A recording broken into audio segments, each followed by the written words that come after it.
Turning now to the future of Kern County's oil industry, and as we speak, there are hundreds of people from the industry and some opposed to it inside the Board of Supervisors chambers this hour, weighing in on Governor Gavin Newsom's new regulations on oil production and his stated goal of weaning California from fossil fuels in the next quarter century.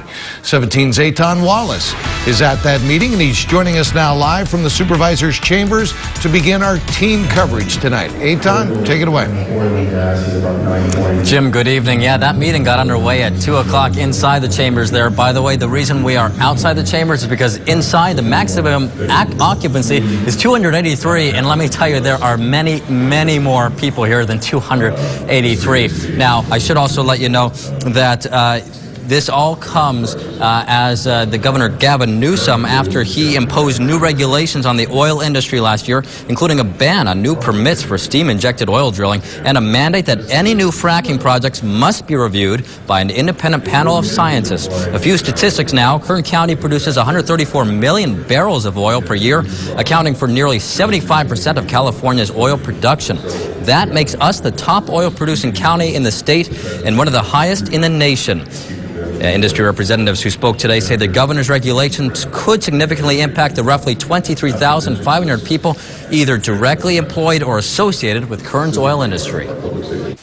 Governor Newsom and elected officials in Sacramento need to understand that the decisions they make have significant impacts on the people and families in this community. And we need Sacramento to take the necessary steps to support responsible local oil and gas production rather than exporting the economic benefits to foreign countries that have nowhere near the environmental or human rights protections that California has.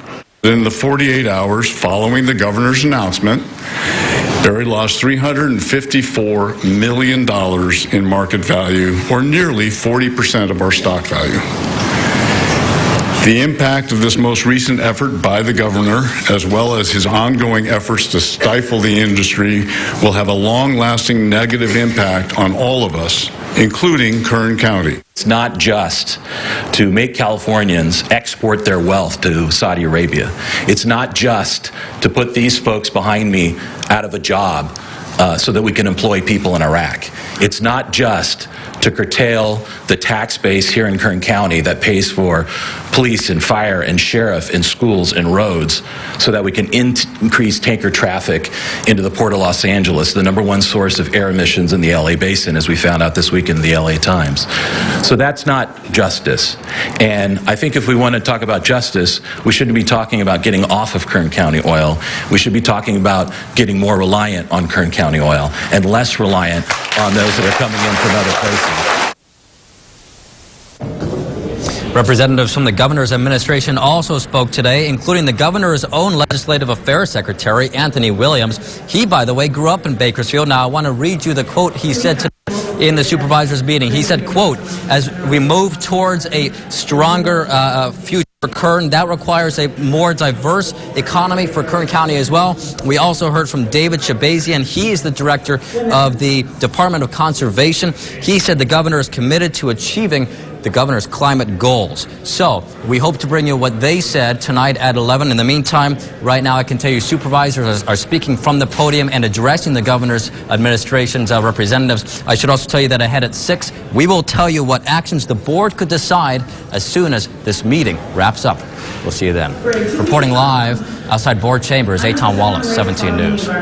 All right, thanks, Eitan. California's left-leaning legislature and environmental justice groups support the governor's plan to phase out oil production in California. There has been strong debate from both sides all day long, with people flooding the chambers to voice their opinions. Let's turn now to 17's Kern. She's been asking people who show up in mass to voice their thoughts, both for and against a drawback from oil. Good evening, Karen. Well, good evening to you. That's right. Even in its third hour right now, taking a look behind me, there are still so many people here in these overflow seats gathered around this TV just trying to listen in on this very important discussion. This afternoon at its peak, there were an estimated of 1,500 to 2,000 people here, again, packed outside these chambers, even flowing outside this building where there were speakers broadcasting everything that was going on inside those doors. So it's clear oil is a topic Kern County cares about. They're very passionate passionate about it. Kern County is responsible for about 75% of the state's oil, one of the biggest producers of oil in the country. It's an industry that employs about 23,000 people in the county. That's why the Board of Supervisors encouraged people to show up en masse today to send a message to the governor that cuts to the oil industry could hurt revenue for public safety. But on the other side, there are also some people here, many with the Center on Race, Poverty, and the Environment. They're pushing to move away from oil and gas dependency. Take a listen. Are in a public health crisis. And today, we are here to join in a very important public discussion about the future of our community, about the future of our economy, and the future of our community health. And today, we are here to say the economy matters and community health matters too.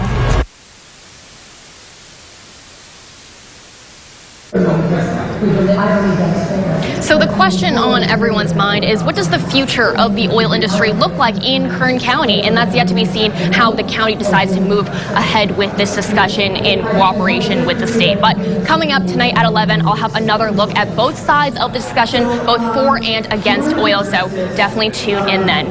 For now, reporting live outside the Board of Supervisors chambers, Karen, WA 17 News.